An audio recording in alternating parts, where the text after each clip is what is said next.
Ayan guys, ito yung isang class D natin guys na amplifier. Yan.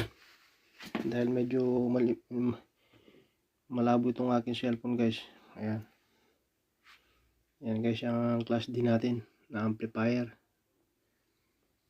Yan.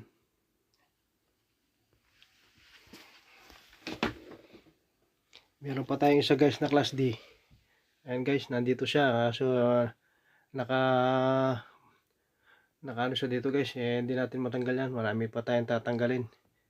Ang watts niya guys yan 1300 watts naman ang isa, pang tweeter ko yan. Pang tweeter. Ito naman guys, ito yung pang mid, ginagamit ko guys na pang mid high. Yan. At ito naman guys ang pang bass ko. Ito guys, kayang umila ng 8 subwoofer to na tag 2000 watts na 8